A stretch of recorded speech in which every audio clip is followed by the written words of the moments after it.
Black Cat Books presents Merry Xmas by Kaye Kennedy.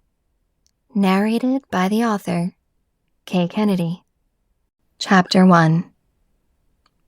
My office was feeling less like a sanctuary and more like a prison cell with each passing day. I let out a breath as I took in the gray winter clouds outside my window, which blocked my view of the Manhattan skyscrapers beyond the glass. The dreary weather echoed the overall tone of my overwhelm. "Laurel," my boss, Alan, barked as he stormed past my office. "I need those depositions before you leave here tonight. No excuses." I clenched my jaw and forced myself to reply. "Yes, sir." I was the newest senior associate at our firm, and at 28, I was also the youngest. Yet Alan treated me like I was one of his paralegals. And, because he was a partner, there wasn't a darn thing I could do about it. As he continued past, I jotted the task down on my overflowing to-do list. I'd already stayed late every night for the past month, preparing for my big trial right after Christmas. My eyes burned from staring at legal documents until the wee hours, and my back ached from hunching over my desk. While I had a team of associates and paralegals at my disposal to assist me, this was the first case I'd been assigned to lead since my promotion, so I was more hands-on with it than I was required to be. I took a moment to rub my burning eyes. I was desperately in need of a break, a chance to breathe and remember there was more to life than billable hours and angry clients. I'll get a break next week after the trial. I blew out a breath and glanced at the picture of my parents on my desk. Mom's warm eyes and Dad's jovial grin, arm in arm, behind the counter of our family's 3-generation diner, seemed to beckon me home.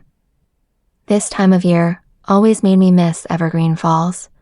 The holidays in my small upstate New York hometown were magical.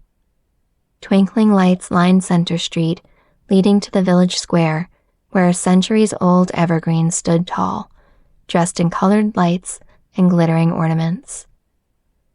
I hadn't been home for Christmas since I was an undergrad, but if I closed my eyes, I could still smell the crisp, clean air laced with hot cocoa and pine. The intercom on my phone buzzed. "Laurel Depots, yesterday." Alan's nasally voice yanked me away from my memories. "Working on it." I opened the file on my computer and dropped the depositions into our secure drive. After emailing it to my boss, I picked up my red pen and crossed that task off my list. Normally, that would bring me some sense of accomplishment, but I felt no relief. I eyed the other picture frame beside my monitor, which held my younger sister's latest Christmas card. She smiled proudly, with her hand on my niece's shoulder, while her husband held my 2-year-old nephew.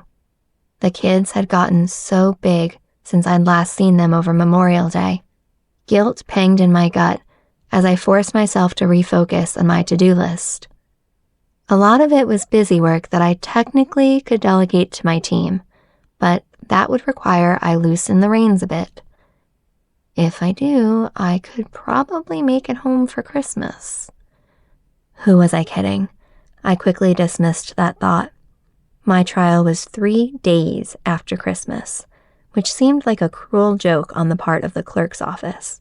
So even though our firm was closed for the next 2 days, making it a long weekend, driving 4 hours up north to see my family would be irresponsible. Still, I tapped my pen against the edge of my keyboard.